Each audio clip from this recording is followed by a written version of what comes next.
नमस्कार दोस्तों, बहुत बहुत स्वागत करता हूँ आपके अपने YouTube चैनल कॉमर्स गुरु पर। सो फ्रेंड्स, ये हम लोगों के MCQs के रिविजन्स क्लास की पार्ट 7 है, जिसमें आज हम लोग बात करेंगे। आज एक नए चैप्टर की शुरुआत करेंगे, एक नए चैप्टर से। तो ये हमारे पूरे सीक्वेंस का पार्ट नंबर 7 है। इसके पहले हमने पार्ट नंबर 1 से लेकर 6 तक के हम लोगों ने कॉस्ट ऑफ कैपिटल के बारे में बात किया था। तो होप आप लोगों ने कॉस्ट ऑफ कैपिटल का पूरा कंप्लीट पार्ट देखा है। अगर नहीं देखा है तो डिस्क्रिप्शन में नीचे आपको लिंक मिल जाएंगी पार्ट 1 से लेकर पार्ट 6 तक की।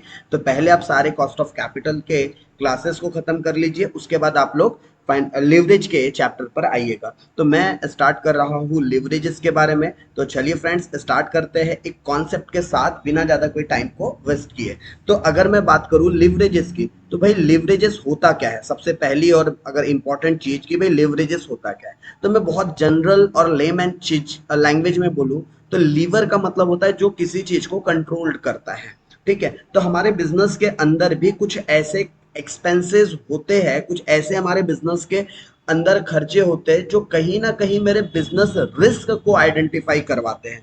मेरे बिजनेस के अंदर कितनी रिस्क हो सकती है, उन चीजों को आइडेंटिफाई करवाते हैं। तो कहीं ना कहीं हम अपने बिजनेस रिस्क को, अपने फाइनेंशियल रिस्क को, अपने ऑपरेटिंग रिस्क को हम लोग लिवरेजेस इस टेक्निक की हेल्प से क्या करते हैं, कैलकुलेट करते हैं।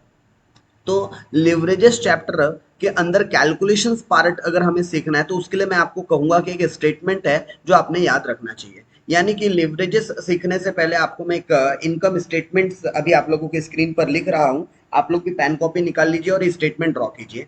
और ये स्टेटमेंट याद रखना है, मतलब याद रखना है। ठीक है, तो सबसे पहले हम लोग लिवरेजेस के लिए एक इनकम स्टेटमेंट बनाएंगे। और वो इनकम स्टेटमेंट कुछ यूं है कि सेल्स में से हम क्या माइनस कर देंगे, वेरिएबल कॉस्ट। तो बोलिए क्या आ जाएगा, कंट्रीब्यूशन। वेरी गुड, साथों साथ बोलना है आपको भी।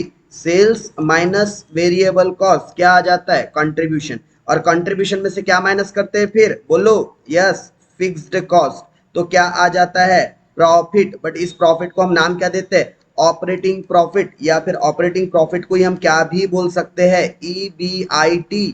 क्या बोल सकते हैं भाई, EBIT। बोलो मेरे साथ साथ, क्या बोल सकते हैं, EBIT। Sales minus variable cost क्या निकलता है, कंट्रीब्यूशन। कंट्रीब्यूशन में से फिक्स कॉस्ट माइनस करो, क्या निकलता है, EBIT, मतलब कि ऑपरेटिंग प्रॉफिट। और फिर इस ऑपरेटिंग प्रॉफिट या फिर इस EBIT से आई को हटा दो, मतलब कि इंटरेस्ट को माइनस कर दो। तो क्या निकल जाता है, तो निकल जाता है आपका EBT, अर्निंग बिफोर टैक्स। और फिर इस अर्निंग बिफोर टैक्स में से भी अगर आप टैक्स को माइनस कर दो तो बोलो क्या निकल जाता है, EAT, मतलब अर्निंग आफ्टर टैक्स। ठीक है, क्या निकल जाता है, अर्निंग आफ्टर टैक्स। और इस अर्निंग आफ्टर टैक्स के बाद अगर आप प्रेफरेंस डिविडेंड दे देते हो तो इसके बाद जो बचता है इसको बोलते हैं हम नेट प्रॉफिट। क्या बोलते हैं भाई, नेट प्रॉफिट। और ये किसके लिए अवेलेबल है, सारे लोग निपट चुके हैं, अब कौन बाकी है भाई, तो अब बाकी है शेयर होल्डर। तो नेट प्रॉफिट अवेलेबल फॉर किसके लिए, इक्विटी शेयर होल्डर के लिए। क्योंकि इंटरेस्ट किसके लिए अवेलेबल रहता है, डिबेंचर्स के लिए। प्रेफरेंस डिविडेंड किसके लिए अवेलेबल रहते हैं, प्रेफरेंस शेयर होल्डर्स के लिए। ओके, मोस्ट ऑफ द मेरे पास कैपिटल स्ट्रक्चर में ये तीन तरीके की कैपिटल्स होती है, एक तो डिबेंचर के फॉर्म में, एक तो प्रेफरेंस शेयर के फॉर्म में, और एक तो इक्विटी शेयर के फॉर्म में। या रिटेन्ड अर्निंग भी होती है। तो ये अल्टीमेटली जो रिटेन्ड अर्निंग है ये भी किसको बिलोंग करता है, इक्विटी शेयर होल्डर को। तो मैं बोल सकता हूँ कि ये जो नेट प्रॉफिट है ये अल्टीमेट किसको बिलोंग करेंगी, इक्विटी शेयर होल्डर को। बोलो ये स्टेटमेंट याद रहेगा नहीं रहेगा, 10 सेकेंड रिवाइज करते हैं जल्दी से, बहुत फटाफट मेरे साथ बोलिएगा। Sale minus variable cost, contribution. Contribution minus fix cost, EBIT। EBIT से इंटरेस्ट माइनस करेंगे, EBT आएगा। EBT से टैक्स माइनस करेंगे, EAT आएगा। और EAT से प्रेफरेंस डिविडेंड माइनस करेंगे, net profit available for equity share holder आएगा। Right guys, okay. तो हम लोगों को सीखना है इस स्टेटमेंट के बेसिस पर आप कैसे आइडेंटिफाई करोगे। और ये पूरा चैप्टर जो है लिवरेजेस एंड, चैप्टर का नाम क्या है, याद है क्या नहीं, चैप्टर का नाम क्या है, लिवरेजेस एंड। हम क्या पढ़ रहे हैं, EBIT एंड EPS एनालिसिस। तो चलिए मैं आप लोगों को अगर लिवरेजेस की बात बोलूं तो हम लोग तीन तरीके के लिवरेजेस सीखने वाले हैं भाई। कौन कौन से लिवरेजेस सीखने वाले, सो हम लोग सीखने वाले गाइस ऑपरेटिंग लिवरेज के बारे में, फिर किसके बारे में सीखेंगे, फाइनेंशियल लिवरेज के बारे में। और दोनों का कॉम्बिनेशन होता है जिसको हम कॉम्बिनेशन लिवरेज या फिर कंबाइंड लिवरेज या फिर कंपोजिट लिवरेज भी हम बोल सकते हैं, या इसको कुछ लोग ऑपरेटिंग फाइनेंशियल लेवरेज भी, कंपोजिट ऑपरेटिंग फाइनेंशियल लेवरेज भी बोलते हैं। तो हमको तीन तरीके के लेवरेज सीखना है। कैसे निकलेगा? ऑपरेटिंग लेवरेज बिकॉज ऑफ, किसकी वजह से आता है? ऑपरेटिंग लेवरेज मेनली क्रिएट होता है because of fixed cost.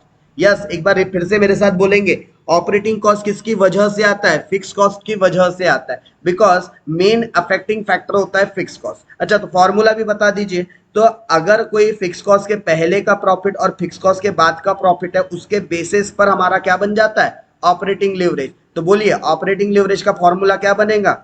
Operating leverage का फॉर्मूला बनेगा कंट्रीब्यूशन डिवाइडेड बाय ईबीआईटी। बोलो क्या बनेगा फॉर्मूला ऑपरेटिंग लिवरेज का? Contribution divided by EBIT. अब ये ना कहना सर कंट्रीब्यूशन कैसे निकलता है, तो कंट्रीब्यूशन कैसे निकलता है? Sale minus variable cost. Very good.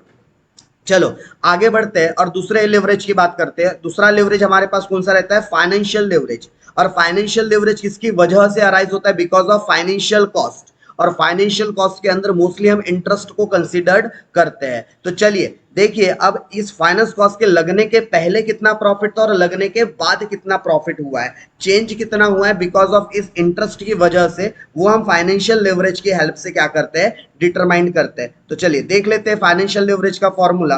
तो फाइनेंशियल लेवरेज का फॉर्मूला क्या होना चाहिए? ईबीआईटी मतलब earning before interest and tax divided by earning before tax EBT. तो काय का फॉर्मूला हो गया भाई? फाइनेंशियल लेवरेज का फॉर्मूला हो गया। तो अभी तक के हम लोगों ने ऑपरेटिंग लेवरेज का फॉर्मूला देखा। इनके अल्टरनेटिव भी फॉर्मूलेज होते हैं, इनके डिग्री भी होते हैं, मैं वो भी बताऊंगा धीरे धीरे, हौले हौले सब डिस्कस करेंगे। बट अभी जितनी बातें आपको सिखा रहा हूं उतनी बातें सीखने पर फोकस करो। पेन कॉपी सब साथ में लो, एग्जाम टाइम है, नो चकलस, ठीक है? ओनली पढ़ाई, only focus on studies, okay? Other stuffs के ऊपर बिल्कुल ध्यान नहीं। बढ़ते हैं आगे। तो हमने ऑपरेटिंग लिवरेज देखा, फाइनेंशियल लिवरेज का फॉर्मूला देखा। बताइए फाइनेंशियल लिवरेज का फॉर्मूला क्या होता है? EBIT divided by EBT. अच्छा, इसके बाद हम लोग लास्ट पढ़ते हैं कंबाइंड लिवरेज, जिसको मैं सीएल से डिनोट करता हूं। ओके, तो कंबाइंड लिवरेज का मतलब ही क्या होता है? तो कंबाइंड लिवरेज का मतलब होता है कंपोजिट ऑफ किसका? Financial and operating leverage. दोनों लिवरेज को आपस में मल्टीप्लाइड कर दूं तो मुझे क्या पता चल जाएगा? Combined leverage. यस गाइस, इन दोनों को अगर मैं आपस में मल्टीप्लाइड कर दूं तो मुझे कौन सा लिवरेज पता चल जाएगा? मुझे कंबाइंड लिवरेज पता चल जाएगा। तो इसमें क्या ये ईबीआईटी कैंसल आउट हो जाएंगे, तो बचेगा क्या? Contribution divided by EBT. बोलिए बचेगा क्या? Contribution divided by EBT. काय का फॉर्मूला है ये? किस चीज का फॉर्मूला है ये? कंबाइंड लिवरेज का। और आपको कंबाइंड लिवरेज से भी कहीं ना कहीं हमको एक चेंजेस की इंफॉर्मेशन मिल जाती है। होप सो आपको ये तीनों भी फॉर्मूले क्लियर है। एक बार फटाफट मेरे साथ रिवाइज करेंगे, 20 सेकेंड समय। ऑपरेटिंग लिवरेज का फॉर्मूला क्या होता है? Contribution divided by EBIT. Financial leverage का फॉर्मूला क्या होता है? EBIT divided by EBT. और कंबाइंड लिवरेज का फॉर्मूला क्या होता है? Contribution divided by EBT. Hope so guys आपको ये तीनों फॉर्मूले दिमाग में एकदम बैठ जाएंगे और सेट कर लोगे। मैं आगे बढ़ता हूं। बार बार आप वीडियो को मतलब करके आप बार बार चीजों को क्या कर सकते हैं? फॉर्मूलेस को रिपीट कर सकते हैं। गाइस एक और फॉर्मूला याद रखिएगा, इसी स्टेटमेंट से एक और फॉर्मूला मैं निकालता हूं। अगर सपोज करो मुझे अर्निंग पर शेयर निकालना हो तो मैं कैसे निकालूं? तो देखिए ना, मेरे पास प्रॉफिट अवेलेबल है, तो जो भी मैंने नेट प्रॉफिट कमाया है अपने इक्विटी शेयर होल्डर्स के लिए, तो net profit available for equity share holder divided by total number of equity shares.